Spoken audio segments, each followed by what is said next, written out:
I had a lot of apprehensions when I got out of what I was going to do, where I would fit in, what kind of job I would get. And what I found out is that the skills that you bring out of the military, you know, the leadership skills, the organizational skills, the commitment, the work ethic, and all of that is highly valuable in civilian life.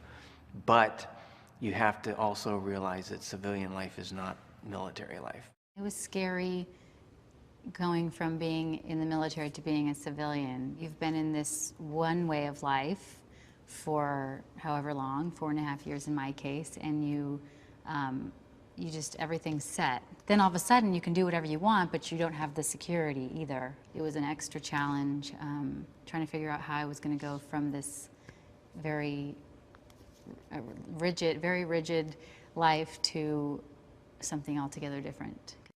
When you get deployed, I tell all my soldiers this, that it changes you. Whether it be good or bad, doesn't matter, it's going to change you. I think it's just something that you have to accept. If you go to war and you do 2 deployments and you see everything that a guy in the infantry sees, if you're not changed when you come back, then there's something wrong. I think the biggest challenge for me was just the new perspective that you have. Once you've gone once, subsequently you know that the same person is not going to come back. But the people you leave behind, they don't know that. They don't realize that, and they expect to be able to pick up right where you left off. And that's not the case.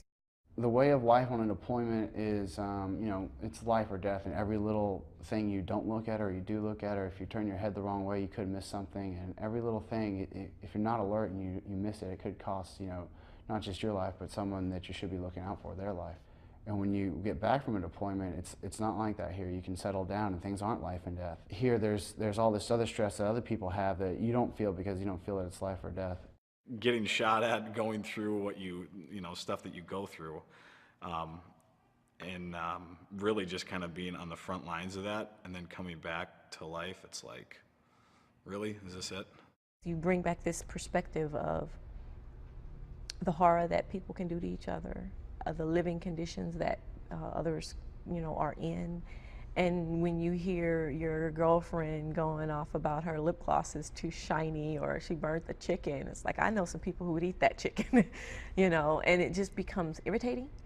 Coming back, you lose the brotherhood. Suddenly, you go from having this very tight-knit group that you trust with everything, that you share everything, and that you've been through everything with, and now suddenly they're just gone. First few months, after I came home, it was nice. It was fun. You know, everybody comes up and it's like, "Hey, nice to be home. You know, good job." And you're like this big war hero. And then after everybody's done that to you, it's like all of a sudden now I'm just every other guy on the street. You know, and that's when things started to really kind of hit me. You go from, you know, being America's hero and, like, you know, really doing something that you felt like really mattered, to going to college classes and then getting a job.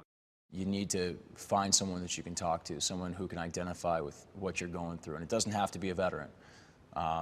It often will be, but it doesn't have to be. And just find someone whom you trust and just talk about it. They don't even have to say a word. All you have to do is just talk, and all they have to do is listen.